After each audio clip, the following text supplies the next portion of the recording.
Alrighty, what's going on, everybody? Welcome to another episode of Time Out with Doc and Caveman. You are here with Dr. Fantasy, and as always, my co host, the Fantasy Caveman.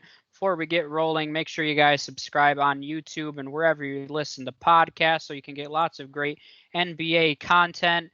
With that, let's keep rolling with our prospect profiles. Today, we are focusing on Keon Johnson, who is a 6'5", 185. Actually, let me make sure I'm sharing my screen here first. I'm just going to keep the highlights to myself. All right, we're good now. So we're talking about Keon Johnson, a 6'5", 185-pound guard, wing, whatever you want to call him. He was a freshman from Tennessee last season, had a 6'8" wingspan. Numbers don't jump off the page to you. 11.3 rebounds, 11.3 points, 3.5 rebounds, 45% from the field, 37% from three, and 70% from the free throw line. So, Caveman, what fun fact do you have on Keon Johnson? All right, I'm glad. This is one where I was nervous that I was like, "Are you going to mention it when you talked about that?" But he just back at the combine, he set the combine record with a 48-inch vertical. So, I mean, I think that's just 48-inch vertical. I mean, I don't even think I can jump 5 inches off the ground. Let alone Dunk contest in his future? I mean, that's possibly.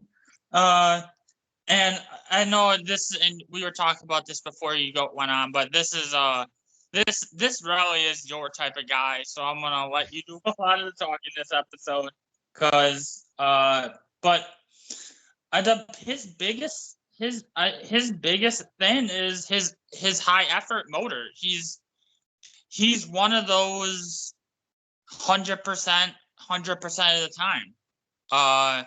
And like I said, that's a huge for him, because that's something that you can kind of learn to have a higher motor or effort is next level, but it's extremely difficult to teach a guy to play harder.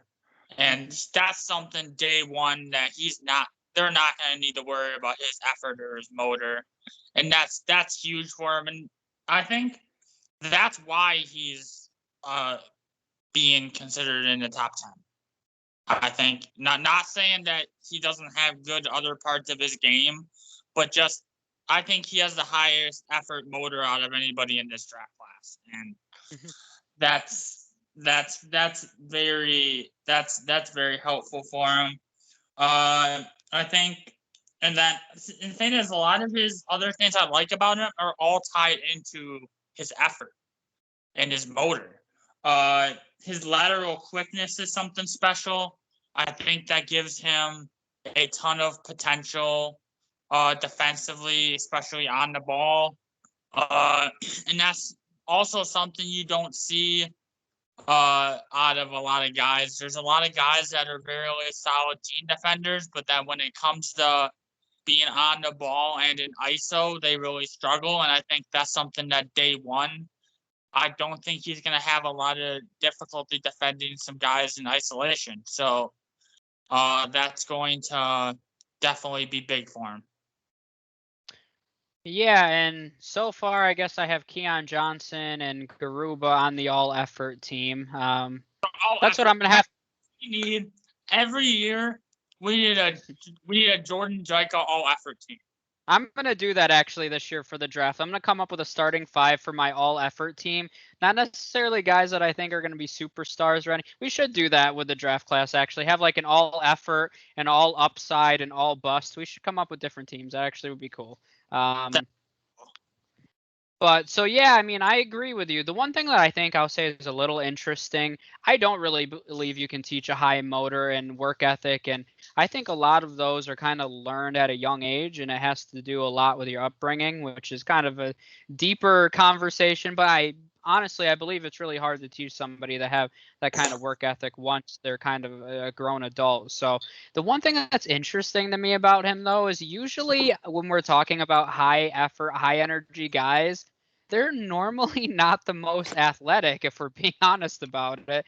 It's almost like they're trying to make up for their lack of athleticism with just energy and hustle and effort. But he's kind of a rare combination of one of this year's elite athletic players coming into the draft or coming into the league with that hustle. So that's why he's a really interesting mix that I think offers some great upside because with that kind of motor, he has a work ethic. So offensively, if he's able to put some of that work in and refine his offensive game, he could be a surprise all-star out of this class. I really think that he could be, but I mean, as of right now, all of his weaknesses are on the defensive side. I mean, you mentioned a lot of his strengths. It's the motor. Defensively, he's going to be able to defend really 1 through 3. I don't know if he's long enough to defend a lot of 4s in today's game. That's one thing maybe that you could knock on him, but he's going to be an elite defender on 1 through 3 players. He moves off the ball really well. He cuts well, plays really well off the ball. That's going to be a big strength for him. But when you look, I already mentioned on the weaknesses side of it, his shooting's inconsistent.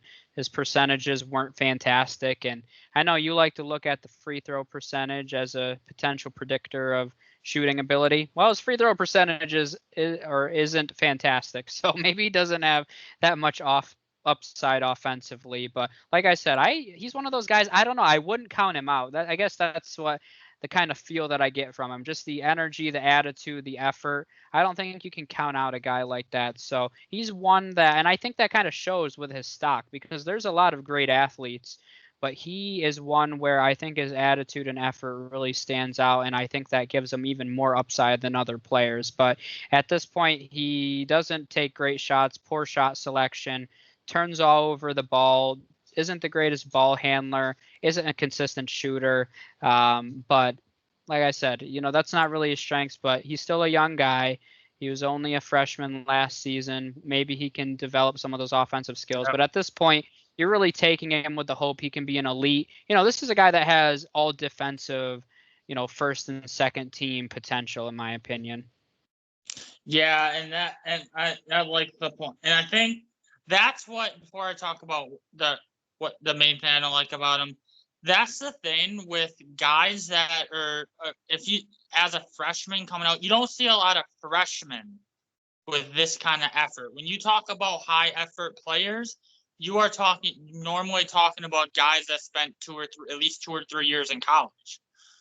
So I think that's big for him. I want to take his energy and put it in his motor and put it in James Bouknight.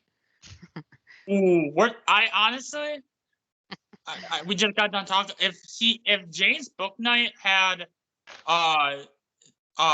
Keon Johnson type motor, I think we're talking about a guy that could rival Cade Cunningham for number 1. Yeah, seriously. But my biggest thing that I don't like about Keon Johnson, while he's an elite athlete, I think he relies on it a tad too much. Now he has the high effort, but I think at points he just thinks his athleticism is gonna get the job done. And at the next level, while he was an elite athlete at the college level, you got a lot of elite athletes at the NBA level. Your athleticism isn't gonna get you as far as it did in the college level, and he's really gonna have to scale back on his aggressiveness due to his athleticism, because there's a lot of guys with that kind of athleticism at the NBA level. Definitely. So let's go into his ideal fits then, which a lot of them probably aren't that surprising. Probably going to teams who are in need of having a strong defensive presence. And we've mentioned a lot of these teams, all within the top 15 I'm looking at here. So I had the Wizards, who we've talked about. They need a defensive wing. New Orleans also wasn't great defensively last year. They pick at 11, or they're 10th. They're 10th. So they're at 10, and then you have Sacramento at 9, who I believe needs another defensive-minded wing. So those are my top 3. Yeah, those are all interesting ones. I went with my top team was the Knicks. Just if you're gonna just pile on the defense in New York, why not just give Tom Thibodeau? This is a Tom Thibodeau player right here. Yeah. This is a guy that is meant for a Tom Thibodeau system. This is a guy, if we're talking about playing time from day one, he would easily get the most playing time with the Knicks from day one, just based on his effort, and that's what Tom Thibodeau is all about. Not the greatest fit from a game perspective, because I think the Knicks need more consistent shooters, but just from a pure system perspective, I think he's a dream fit for Tom Thibodeau, and I think Tom Thibodeau is kind of salivating at the chance to possibly get this guy. Yeah, and they realistically would have to trade up for him. I've seen him go in mocks a few times to the Spurs as well, which I think is an interesting fit. As much as I like him, I've said numerous times I think they need a superstar ceiling kind of player, and I don't know if that's Keon Johnson, but I have seen that thrown out there a few times. So let's go to some NBA comparisons. A lot of them for me are just guys that are kind of defensive specialists. So on the low end, I mentioned the dunk contest, but some of his athleticism does remind me of Derrick Jones Jr. Derrick Jones has been kind of just an athletic defender role player off the bench, and I could see that potentially being his floor, a Derrick Jones kind of career. Other names I had were more on the higher end. I had Jeremy Grant. I mean, people I think forget what Jeremy Grant was before he had his opportunity last season. He was just like a defensive specialist, if we're being honest about it. And he finally showed that offensive potential last year. But, there's nothing to say that down the line, 4 years from now, that Keon Johnson couldn't do the same thing. Then the other two, one is Jonathan Isaac, who's a guy I think a lot of people forgot about because of the injury. But Jonathan Isaac was an all-world defender before the injury, and he really still hasn't shown that offensive potential. But that's another one. Then the last one I had, a guy that made the all-defensive second team this year, and that's Matisse Thybulle from the 76ers. Once again, just a high-energy, high-effort player. Hasn't really shown any of that offensive upside yet, but I think that's kind of the player that I think Keon could be. Yeah, and I have pretty high praise for him as well. You mentioned Orlando. For me, on the lower end, kind of like a Terrence Ross as well. Another guy, just especially with his vertical. Terrence Ross is an electrifying dunker, and I think he definitely has that potential from that perspective. But when I think of 100%, 100% of the time, I'm gonna go with Russell Westbrook. Just his effort and his motor is like a carbon copy of Russell Westbrook from that perspective. Russell Westbrook also an elite athlete. Now, I don't know if Keon Johnson's athleticism is going to translate at the next level as well as Russell Westbrook's athleticism has. But I definitely think that Keon Johnson has a few triple double potential games in him for sure, just based on the effort. So that's kind of what I was thinking. That's the first name. When I saw all the effort, I was like, oh, that's Russell Westbrook like effort.